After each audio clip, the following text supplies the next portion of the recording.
Hello दोस्तों, welcome to my YouTube channel. अपने सभी दोस्तों के साथ में शेयर कीजिए और सब्सक्राइब कीजिए चैनल को। तो आज हम बात करेंगे उत्सर्जन तंत्र के बारे में। इसके पहले हम बात कर चुके हैं कि मानव हृदय क्या होता है। तो बताइए, मानव का जो अशुद्ध रक्त होता है वो कहाँ पे आता है? कमेंट करके बताइए। अशुद्ध रक्त कौन लेकर आता है और कहाँ पे आता है, ये आप कमेंट करके बताइए। मैं आपको वहाँ पे जवाब दूंगा, ठीक है। उसके बाद आगे क्वेश्चन आगे करेंगे हम आपसे।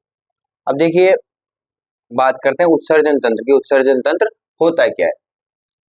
मानव शरीर से अपशिष्ट पदार्थों को बाहर निकालने की जैविक प्रक्रिया को उत्सर्जन कहते हैं। और इस प्रक्रिया में जितने भी अंग काम में लिए जाते हैं उन सभी अंगों को उत्सर्जी अंग कहते हैं। अब देखिए, हमारे शरीर में विभिन्न प्रकार के उत्सर्जी अंग पाए जाते हैं, अलग अलग भागों से जैसे थोड़ा थोड़ा उत्सर्जन होता है, और ये सभी हमारे शरीर की सहायता करते हैं। और मैं आपको एक बात बताता चलूं कि जो भी मैं बोलता हूं तो आपको जो इम्पोर्टेंट लगे, जो मैंने लिखा हुआ है, आप उसको नोट करते हुए चले। अगर आप नोट नहीं करेंगे तो पढ़ नहीं पाएंगे और आप उसको याद नहीं रख पाएंगे, क्योंकि देख के याद नहीं रख सकते। मैं बहुत ईजी वे मैं आपको लिखवा रहा हूँ, तो आप लिखते हुए चलें। मैं आपके लिए कोशिश कर रहा हूँ कि भाई मैं आपके लिए नोट्स की पीडीएफ भी अवेलेबल करवाऊँ। तो उसके उसके ऊपर काम जारी है, जल्दी ही काम किया जाएगा, ठीक है। तो देखिए, उत्सर्जन तंत्र ये मानव शरीर का ये भी एक महत्वपूर्ण भाग है। मानव में उत्सर्जन किस प्रकार होता है? तो अपशिष्ट पदार्थों को शरीर के बाहर निकालने की जैविक प्रक्रिया उत्सर्जन कहलाती है। एवं जिन अंगों का उत्सर्जन में उपयोग किया जाता है उन्हें उत्सर्जी अंग कहते हैं। उन्हें क्या कहते हैं? उन्हें उत्सर्जी अंग कहते हैं। ये बोला जाता है उत्सर्जी अंग। भाई, कोई भी चीज हो गई, जैसे मान लो हम ट्रैक्टर से खेती करते हैं तो उसको क्या कहा जाता है? भाई, खेती करने के काम में आता है। तो ठीक वैसे ही ये किसके काम में आते हैं? अंग। उत्सर्जन करने में जो अंग काम आते हैं उन सभी अंगों को क्या कहेंगे? उत्सर्जी अंग कहेंगे। अब देखिए, वो उत्सर्जी अंग कौन कौन से? तो वो उत्सर्जी अंग है स्किन, लंग्स, बड़ी आंत, यकृत और वृक्काकार किडनी। देखो कौन कैसे काम करता है। स्किन देखो, अब स्किन में स्किन क्या करती है? देखो, स्किन को हम अलग से चैप्टर है, अलग से चैप्टर में पढ़ेंगे। ये जो चैप्टर पढ़ रहे हैं हम, ये 9th 10th 11th 12th सबके काम आने वाला है। अब स्किन क्या है? एक उत्सर्जी अंग है। स्किन में डर्मिस एपिडर्मिस पाई जाती है, उनका काम इसका अलग से चैप्टर लेंगे, उसमें पढ़ेंगे हम। क्योंकि मानव शरीर का सबसे बड़ा अंग भी कौन सा होता है? यही होता है ना, स्किन ही। आप चाहे तो लिख सकते हैं इसको साथ में, यहाँ पे कहीं पे ऊपर लाइन डाल के, मानव शरीर का सबसे बड़ा अंग क्या होता है? ये स्किन क्या होती है? मानव शरीर का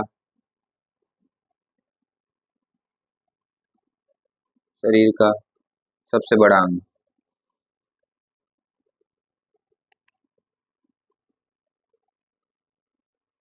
ये आप यहाँ पे लिख सकते हैं, मानव शरीर का सबसे बड़ा अंग। भाई, त्वचा क्या होती है? मानव शरीर का सबसे बड़ा अंग होती है।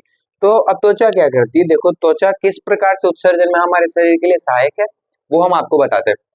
तो त्वचा पसीना पसीना निकालता है। हमें पसीना आता है ना, सबको आता है, सबको पसीना आता है।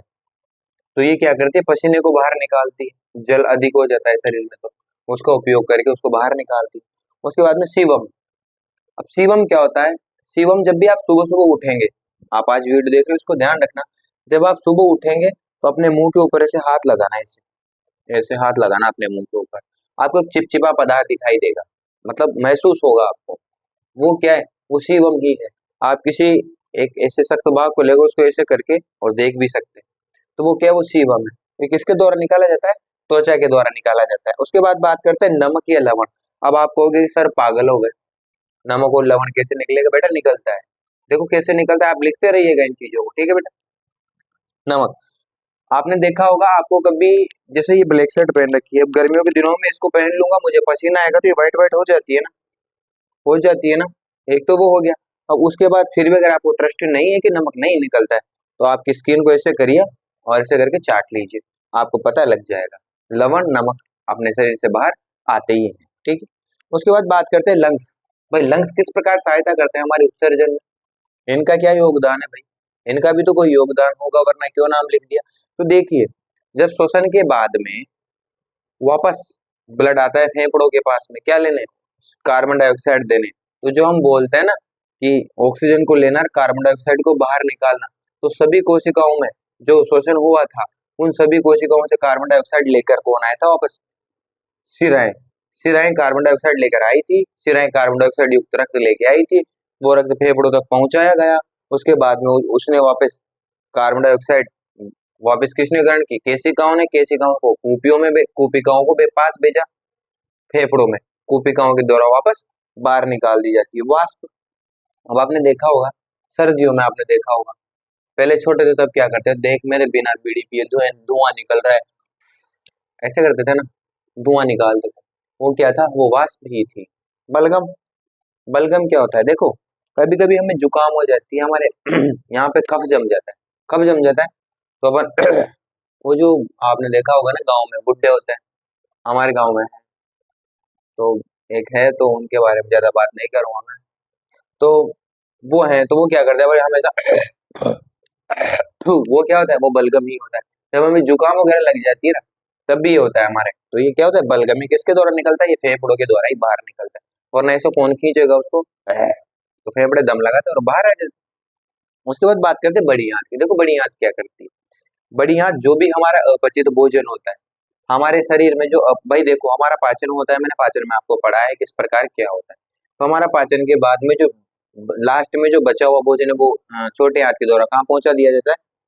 बड़ी आंत में। अब बड़ी आंत में क्या होता है? सिर्फ जल का अवशोषण होता है, उसके बाद में उस भोजन को आगे भेज दिया जाता है कहाँ पे? गुदा द्वार के द्वारा बाहर निकाल दिया जाता है। तो उस अपचित भोजन को क्या कहते हैं? काइल बोलते हैं उसको, ध्यान रखना, उसको काइल कहते हैं। तो ये भी किसमें काम आई? बड़ी आंत भी उत्सर्जन में काम है। उसके बाद यकृत।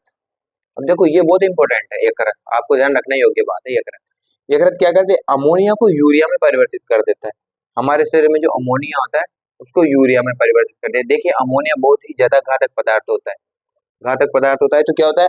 अमोनिया को यूरिया में बदला। अब जैसे अमोनिया नहीं, अमोनिया को यूरिया में बदला, तो हैंड टू हैंड वो किसके पास भेज देगा? किडनी के पास, कि तू जल्दी चल बाहर, इसको शरीर से बाहर निकालो। ऐसा क्यों है? क्योंकि अमोनिया को यूरिया में बदलने के 1-2 घंटे बाद वापस में 1-2 घंटे बाद वापस से किसमें बदल जाता है? अमोनिया। इसलिए इसको जल्दी से जल्दी शरीर को बाहर निकाल देना चाहिए। इसीलिए तो ज्यादा देर जैसे टॉयलेट वगैरह आता है उसको रोक के नहीं रखना चाहिए, इसीलिए नहीं रखना चाहिए उसको, क्योंकि वो क्या होता है? वापस अमोनिया में बदल जाता है। क्योंकि अमोनिया से किसमें बदला? यूरिया में। यूरिया को कहाँ भेजा? किडनी के पास। किडनी क्या करेगी? यूरिया को यूरिया ही ऐसा कैसा ही बाहर भेज देगी। कहाँ पे? मूत्राशय में। मूत्राशय के द्वारा बाहर निकाल दिया जाएगा।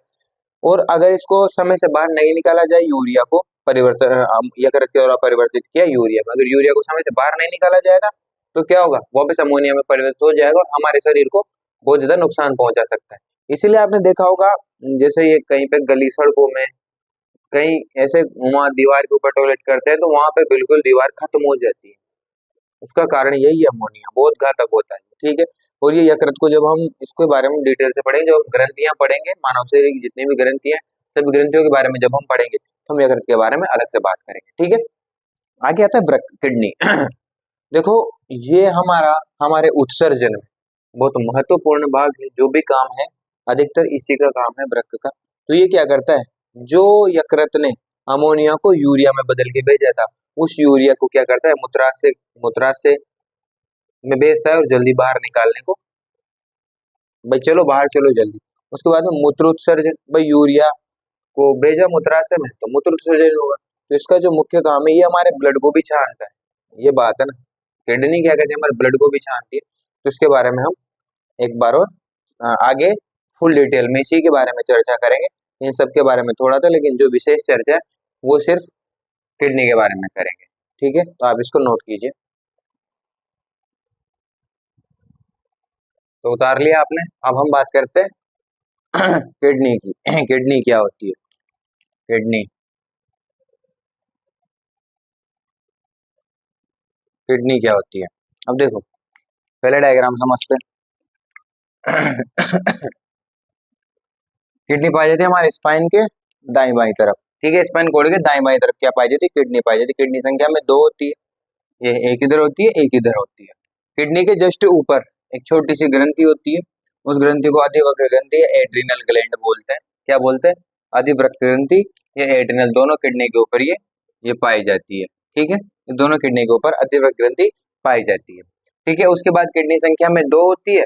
किडनी से मूत्रमार्ग निकला होता है, ये इसको मूत्रवाहिनी या यूरेटर बोलते हैं। क्या बोलते हैं? मूत्रवाहिनी या यूरेटर बोलते हैं। ये किससे जुड़ी होती है? मूत्राशय से, ब्लैडर जिसको बोलते हैं, ब्लैडर से जुड़ी होती है। तो ये जो ब्लेडर होता है ये सिर्फ मतलब आधा लीटर टॉयलेट ही एक बार में इकट्ठा कर पाता है। उसके बाद में ये उत्सर्जित कर देता है उसको। कहाँ से उत्सर्जित करेगा? मूत्र मार्ग के द्वारा ये उत्सर्जित कर देता है।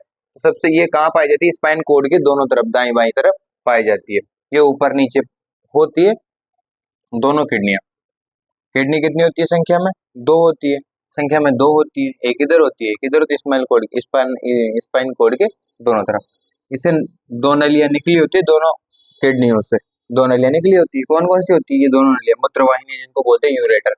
तो इनके द्वारा जो उत्सर्जित पदार्थ होता है, वहां से किडनी के द्वारा जो उत्सर्जित पदार्थ होता है वो कहा जाता है? मूत्राशय में। मूत्राशय से मूत्र इसको बाहर निकाल दिया जाता है। ठीक है, अब देखते हैं किडनी का आंतरिक भाग कैसा होता है। अब आप यहाँ पे देख पा रहे होंगे जो अंदर का भाग है मैंने ग्रीन से बनाया है, बाहर का रेड से बनाया है। तो सबसे बाहरी जो भाग होता है वो क्या होता है? कोर्टेक्स होता है। ठीक है, कौन सा भाग होता है? कोर्टेक्स भाग होता है। अंदर वाला कौन सा भाग होता है? मेड्यूला। आप इसको ऐसे याद रख सकते हैं, मेड्यूला मिडिल में पाया जाता है। कहाँ? मिडिल। मेडुला कहाँ पाया जाएगा? मिडिल में पाया जाएगा। आप इसको ऐसे याद रख सकते हैं, मेडुला कहाँ पाया जाएगा? मिडिल में पाया जाएगा। ठीक है, रेनल हीलियम, हाँ नहीं रेनल हाइलम। रेनल हाइलम इसका प्रवेश द्वार होता है जहाँ पे यूरिया सबसे अधिक पाया जाता है और अमोनिया का सांद्रण सबसे अधिक होता है। कहाँ पे? रेनल हाइलम में। ठीक है, तो ये क्या होता है? ये किडनी का प्रवेश द्वार भी इसको बोल सकते हैं, या जो भी होता है ये यहीं से निकली होती है। क्या? ये जो हमारी यूरेटर होती है, यूरेटर कहाँ से निकली होती है? रेनल हाइलम से ही जुड़ी होती है सीधी। ठीक है, तो रेनल हाइलम से क्या निकलती है? हमारी यूरेटर निकलती है। यूरेटर कहाँ जाती है? ये रेनल हाइलम से निकली और रेनल हाइलम से निकल के कहाँ पहुंच गई? मूत्राशय में, अर्थात ब्लेडर के पास पहुंच गई और यहाँ पे मूत्र डाल दिया। इसमें कितना? एक बार में सिर्फ 500 ml, सॉरी आधा लीटर जल ही मूत्र जो उत्सर्जित पदार्थ आया है वो सिर्फ आधा लीटर ही यहाँ पे इकट्ठा हो पाता है। ठीक है, तो ये हमने देख लिया। सबसे बाहरी भाग कोर्टेक्स होता है, अंदर का भाग मेड्यूला होता है। जो अब इसको ऐसे याद रखें, मेड्यूला मिडिल में। आप इनको नोट करते चलिएगा। ठीक है, जो मैं बोल रहा हूँ आप हो सके तो वीडियो को पॉज करके आप उसको नोट करते चलिए। नोट करते रहने से आपको याद रहेगा और स्थायी रहेगी वो चीजें। सबसे बाहरी भाग कोर्टेक्स होता है। ठीक है, मिडिल मेड्यूला अंदर का भाग होता है। रेनल हाइलम ये प्रवेश द्वार होता है जहां से क्या जुड़ी होती है? ये हमारी मूत्रवाहिनी जुड़ी होती है। ठीक है, अब आगे देखते हैं। देखो, किडनी संख्या में दो होती है, स्पाइन के दाएं बाएं पसलियों के बीच, पसलियों के नीचे स्थित होती है। तो संख्या में कितनी होती है? संख्या में दो होती है, स्पाइन के दाएं बाएं होती है और पसलियों के नीचे स्थित होती है। जिसे हम स्पाइन बिल्कुल सीधा, स्पाइन के आसपास होती है, पसलियों के नीचे। अर्थात ये क्या करती है? हमारे फेफड़े और पसलियां किडनियों की सुरक्षा करते हैं। ठीक है, आगे देखें। अब किडनी क्या है? किडनी किडनी मुख्य उत्सर्जी अंग है हमारे शरीर का। हमारे शरीर का कैसा अंग है किडनी? किडनी हमारे शरीर का मुख्य उत्सर्जी अंग है। इसी के द्वारा जो अधिकांश जो उत्सर्जी पदार्थ हैं हमारे शरीर से बाहर किडनी के द्वारा ही निकाले जाते हैं। ठीक है, उसके बाद अब देखते आगे बात करते हैं रक्त को छानना। रक्त, हमारे रक्त को छानने का काम कौन करते हैं? नेफ्रॉन्स, जो कि किडनी में पाए जाते हैं। वो नेफ्रॉन्स के द्वारा हमारे ब्लड को छाना जाता है। लेकिन एक बात ध्यान रखिएगा, यहाँ पे सिर्फ ब्लड को छाना गया है, ना कि शुद्ध किया गया है। शुद्ध कहाँ होता है? शुद्ध रक्त किसको बोलेंगे? जिसमें ऑक्सीजन होगी उस ब्लड को बोलेंगे शुद्ध रक्त। ठीक है, जिसमें ऑक्सीजन होगी उस ब्लड को बोलेंगे शुद्ध रक्त। जबकि छाना कहाँ पे गया है? फेफड़ों में, सॉरी छाना कहाँ जाता है ब्लड को? किडनी में। और शुद्ध कहाँ किया जाता है? फेफड़ों में, जब ऑक्सीजन मिलाई जाती है। तो ऑक्सीजन युक्त ब्लड को हम शुद्ध ब्लड बोलते हैं। ठीक है, ऑक्सीजन युक्त ब्लड को हम शुद्ध ब्लड बोलते हैं। ठीक है, अब रक्त को छानना अर्थात यहाँ पे जो भी रक्त के साथ अन्य पदार्थ आते हैं उनको छाना जाता है। ठीक है, छनित्रों के द्वारा। इसमें छनित्र होते हैं उनके द्वारा छाना। जबकि फेफड़ों को शुद्धिकरण कहाँ किया जाता है? फेफड़ों में किया जाता है। ठीक है, आगे देखते हैं मूत्र निर्माण का। तो इसका जो मुख्य कार्य है किडनी का वो क्या है? किडनी का मुख्य कार्य मूत्र निर्माण करना ही तो है। भाई मूत्र निर्माण करना ही क्या है? किडनी का मुख्य कार्य है। क्या है? किडनी का मुख्य कार्य क्या है? मूत्र निर्माण करना। अब ये क्या करती है? अम्ल, एसिड और बेस को नियंत्रित करती है। अर्थात अम्ल और क्षार को नियंत्रण में रखती है। क्या करती है? एसिड और बेस को नियंत्रण में रखती है। अपन इसको ऐसे भी तो बोल सकते हैं, जैसे मान लो एसिड और बेस को नियंत्रित कर रही है, तो अपन सीधा इसको नहीं बोलते कि पीएच को नियंत्रित करती है। पीएच को नियंत्रित करती है।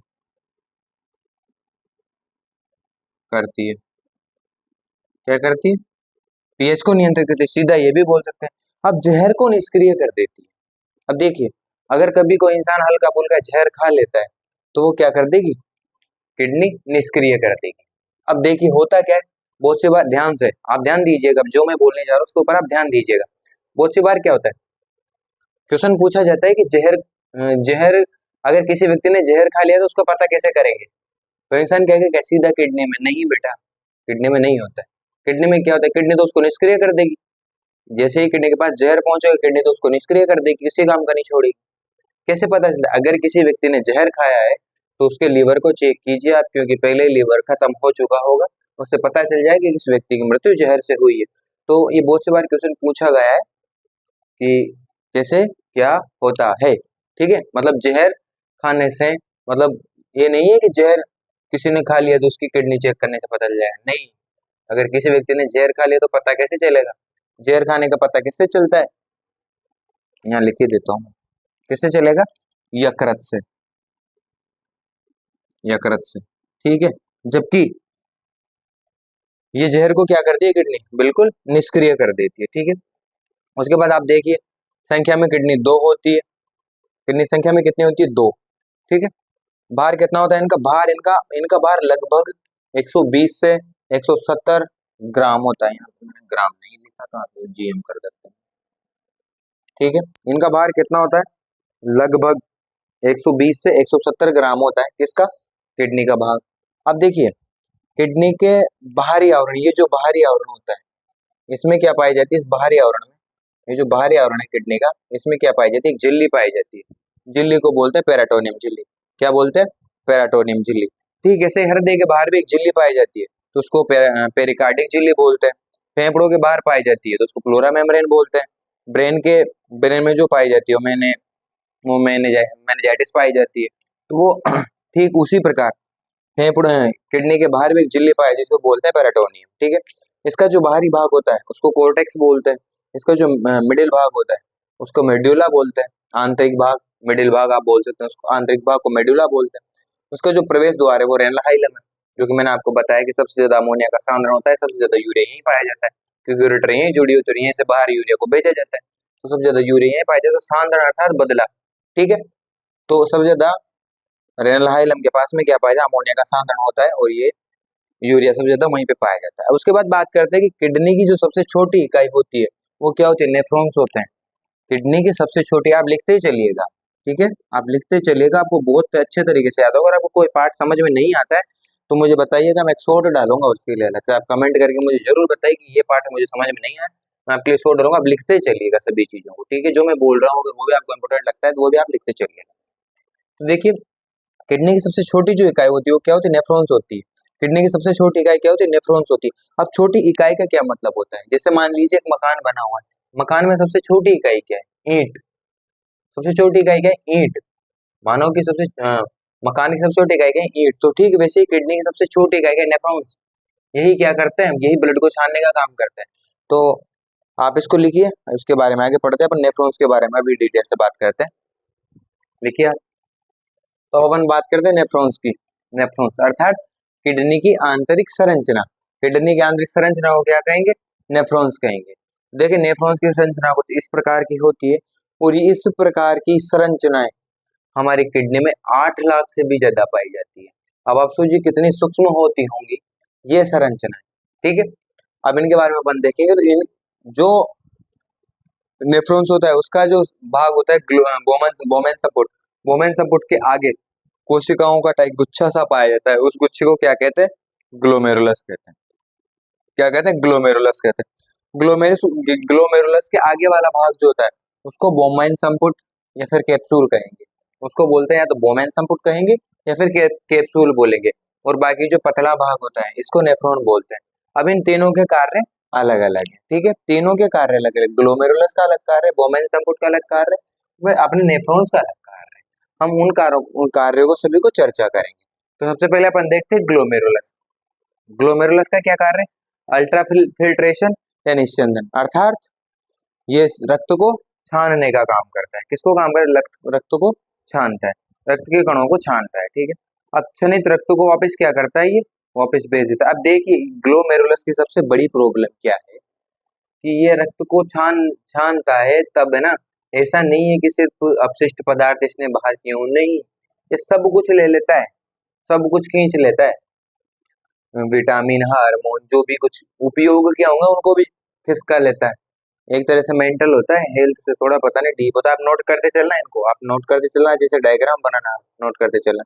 तो ये ग्लोमेरुलस क्या होता है, ब्लड से सभी चीजों को खींच लेता है और ब्लड को वापस भेज देता है। अब क्या होता है, उसके बाद आता है बोमेन संपुट। अब बोमेन संपुट उसको बोलता है, अरे भाई तू पागल है क्या, कर क्या रहा है, सब कुछ खींच लिया, ये जीवित कैसे रहेगा जिसके शरीर में अपन काम कर रहे हैं। तो फिर बोमेन संपुट क्या करता है, आवश्यक जो पदार्थ होते हैं उनको पुनः अवशोषण करता है, ठीक है, पुनः उसमें डालता है एक तरीके से, ठीक है। उसके बाद में ये क्या करेगा, फिर वहां से यूरिया को अलग करता है। क्या करेगा, बोमेन संपुट में जब ब्लड आएगा अंदर, तो ये बोमेन संपुट में क्या करेगा, ये यूरिया को अलग करता है। किसको अलग करता है, यूरिया को अलग करता है, कौन, बोमेन संपुट। उसके बाद किसके द्वारा अलग करता है, डायलिसिस विधि के द्वारा, अपोहन विधि के द्वारा, अपोहन विधि के द्वारा ये क्या करता है, यूरिया को अलग करता है। उसके बाद बात बारी आती है नेफ्रॉन्स की। अब इसने जो यूरिया को अलग किया है, किसने किया है, ये यहाँ तक इस भाग ने किया है, इस और इस भाग ने यहाँ तक क्या किया है, यूरिया को अलग,